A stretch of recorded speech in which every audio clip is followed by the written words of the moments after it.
এখন শুনবেন আজকের গুরুত্বপূর্ণ খবরের শিরোনাম। ইউক্রেনের বিদ্যুৎ ব্যবস্থায় 93 মিসাইল ও 200 ড্রোন হামলা রাশিয়ার। সুদানে হাসপাতালে আধা সামরিক বাহিনীর হামলা, নিহত 9। দক্ষিণ কোরিয়ার প্রেসিডেন্টকে অভিশংসনের পক্ষে ভোট দিলেন পার্লামেন্ট সদস্যরা। সরকার বিরোধী বিক্ষোভের মধ্যে জর্জিয়ার প্রেসিডেন্ট হচ্ছেন সাবেক ফুটবলার। আসাদ ও তার পরিবারের ভাগ্যে এখন কি ঘটবে? বাংলাদেশে বিজেপির হিন্দুত্ববাদী আদর্শের উত্থান।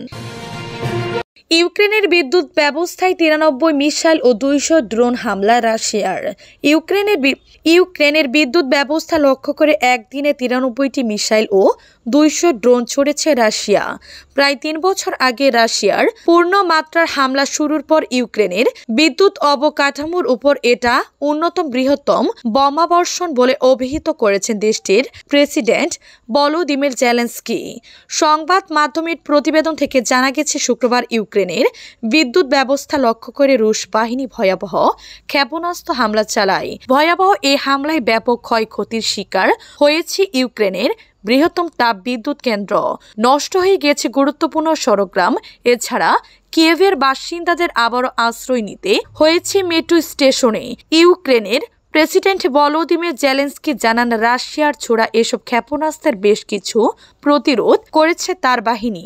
স্থল অভিযানও জারি করেছে রুশ সেনারা। ইউক্রেনের পোকরোভস্ক অঞ্চলে একদিনে বেশ কয়েকবার রুশ বাহিনীর প্রবেশ ঠেকিয়েছে বলে দাবি করেছে ইউক্রেনীয় বিমান বাহিনী। অঞ্চলটির চারপাশে লড়াই আর তীব্র হয়েছে বলেও জানিয়েছে কিয়েভ। সুদানে হাসপাতালে আধা সামরিক বাহিনীর হামলা, নিহত 9। সুদানের একটি হাসপাতালে হামলা চালিয়েছে আধা সামরিক বাহিনী র্যাপিড সাপোর্ট ফোর্সের RSF। এতে অন্তত 9 জন নিহত হয়েছেন, আহত হয়েছেন আরও কমপক্ষে 200 জন। স্থানীয় সময় শুক্রবার উত্তর আফ্রিকার দেশটির আল ফাশির শহরের সৌদি হাসপাতালে এই হামলা চালানো হয়। সংবাদ মাধ্যমের প্রতিবেদনে বলা হয়েছে, স্থানীয় সময় শুক্রবার ভোরে পশ্চিম সুদানের উত্তর দারফুর রাজ্যের রাজধানী আল ফাশির শহরের সৌদি হাসপাতালে দেশটির আধা সামরিক বাহিনী RSF এর হতাহতের হামলায় এ ঘটনা ঘটে। উত্তর দারফুর রাজ্যের স্বাস্থ্য অধিদপ্তরের মহাপরিচালক ইব্রাহিম খাতির জানান, RSF একটি ড্রোন থেকে 4টি নির্দেশিত ক্ষেপণাস্ত্র নিক্ষেপ করে সৌদি হাসপাতালে রোগীদের সঙ্গীদের স্থান লক্ষ্য করে, যার ফলে রোগীর স্বজনদের মধ্যে 9 জন নিহত এবং 20 জনের বেশি আহত হয়েছে। সৌদি হাসপাতাল হলো আল ফাশিরে পূর্ণাঙ্গ স্বাস্থ্যসেবা চালিয়ে যাওয়া একমাত্র হাসপাতাল। RSF এ ঘটনায় রিপোর্ট লেখা পর্যন্ত কোনো মন্তব্য করেনি। সুদানি সেনাবাহিনীর বিরুদ্ধে আধা সামরিক RSF এর 20 মাস ধরে চলা যুদ্ধে আল ফাশির একটি গুরুত্বপূর্ণ যুদ্ধক্ষেত্রে পরিণত হয়েছে। দক্ষিণ কোরিয়ার প্রেসিডেন্টকে অভিশংসনের পক্ষে ভোট দিলেন পার্লামেন্ট সদস্যরা। দক্ষিণ কোরিয়ার প্রেসিডেন্ট উইন সুক ইউলকে অভিশংসনের পক্ষে ভোট দিয়েছেন দেশটির পার্লামেন্ট সদস্যরা। আজ শনিবার ইউলের অভিশংসন চেয়ে পার্লামেন্টে আয়োজিত ভোটের সংখ্যাগরিষ্ঠ অংশ অভিশংসনের পক্ষে সমর্থন দিয়েছে। একে জনগণের জয় হিসেবে অভিহিত করেছে বিদ্রোহীরা। সম্প্রতি দক্ষিণ কোরিয়ায় সামরিক আইন জারি সংক্রান্ত বিতর্ককে কেন্দ্র করে ইউন সুক ইউলের অভিশংসনের দাবি উঠে। তাকে অভিশংসনের জন্য প্রথম দফার প্রচেষ্টা ব্যর্থ হওয়ার পর আজ বিকেলে দ্বিতীয় দফায় পার্লামেন্টে ভোটাভুটি হয়।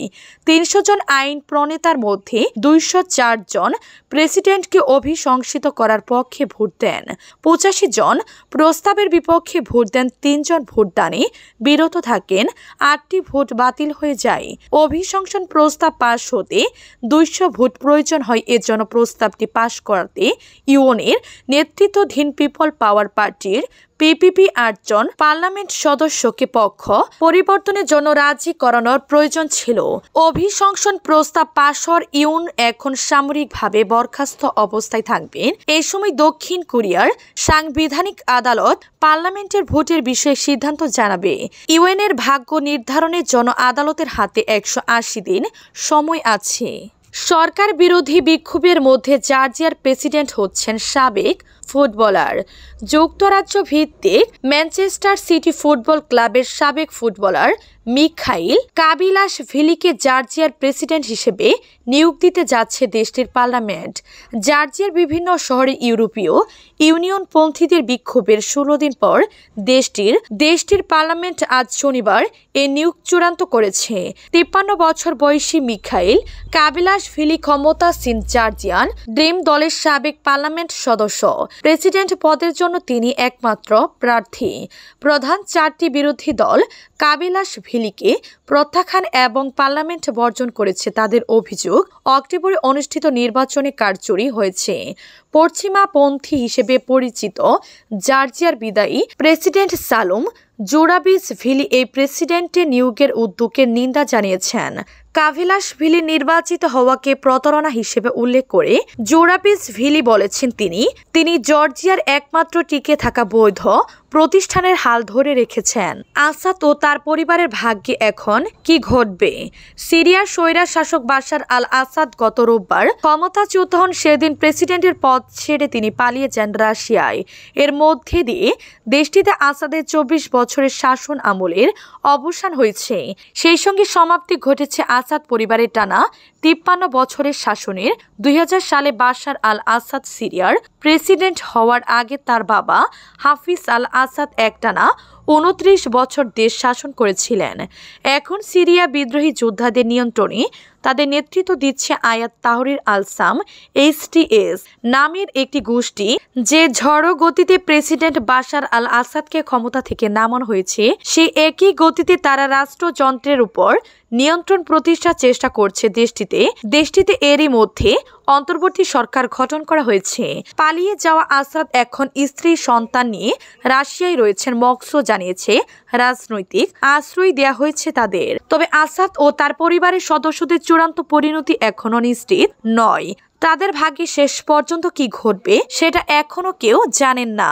বাশার আল আসাদের দীর্ঘদিনের ঘনিষ্ঠ মিত্র রাশিয়া, বিশেষ করে 13 বছর আগে সিরিয়ায় গৃহযুদ্ধ শুরুর পর থেকে দামেস্কো-মস্কো সম্পর্ক আরও জোরদার হয়।